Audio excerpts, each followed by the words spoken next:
Good morning children. आज हम पुनः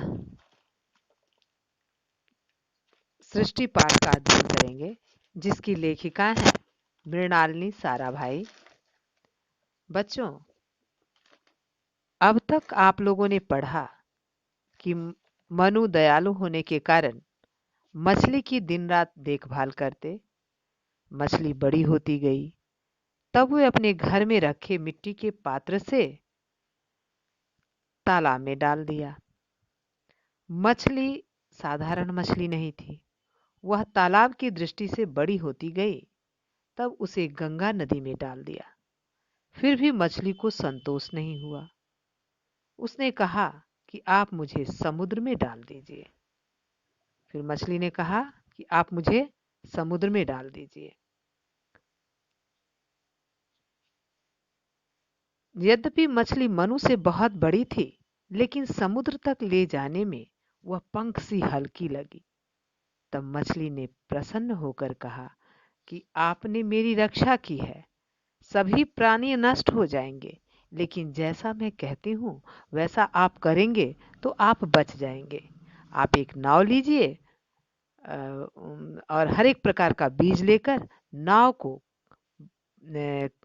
दृढ़ता पूर्वक बांध लीजिए, मजबूती से बांध लीजिए। नाव पर चढ़ने पर मेरी प्रतीक्षा कीजिए। चलिए पाठ का शेष भाग पढ़ें।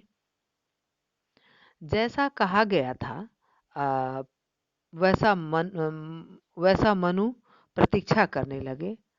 तब उन्होंने दूर से पानी की गर्जना सुनी तो वे नाव पर सवार होकर चल पड़े।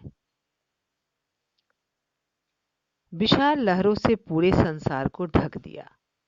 जिधर भी देखते मनु को जल के अतिरिक्त कुछ दिखाई नहीं देता था।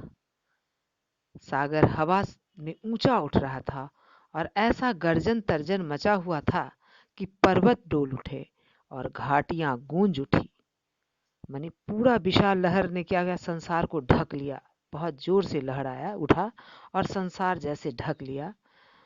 मनु को जल के अतिरिक्त कहीं कुछ दिखाई नहीं देता था और सागर हवा में ऊंचा उठ रहा था, बहुत जोर से हिलोड़े ले रहा था और ऐसा गर्जन तर्जन मचा हुआ था कि पर्वत डोल उठे। मतलब इस गर्जना से पर्वत भी डोलने लगे और घाटियां गूंज उठी।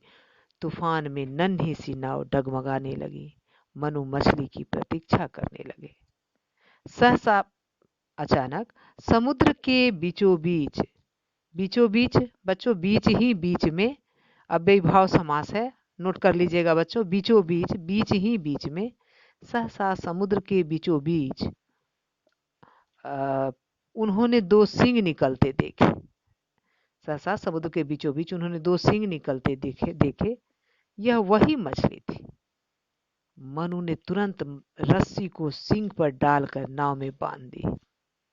मछली क्रुद्ध लहरों के विरुद्ध पूरे बल से तैरती हुई विशाल सागर पर नाव को खींच ले चली। तब मछली ने क्या किया, जो लहरें जो क्रुद्ध होकर हिलोड़े ले रही थी, सबको मारने पर उतारू थी, तो मछली पूरे बल से तैरती हुई विशाल सागर पर नाव को खींचकर ले चली। अब भी अगाध जल राशि के अतिरिक्त आसपास कुछ नहीं था। मछली नाव को खींचती गई। अंततः अंत में अंत जोड़ तह बच्चों, यहाँ पर अंत जोड़ तह यहाँ पर प्रत्यय है। विशेषतः, मुख्यतः, अंततः, यह तह प्रत्यय है।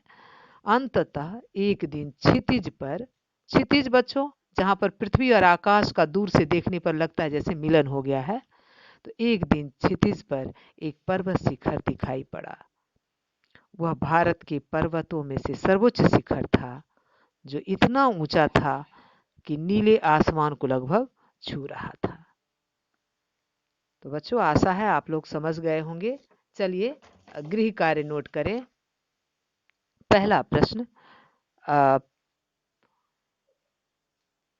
समुद्र में पहुंचकर मछली ने मनु से क्या कहा?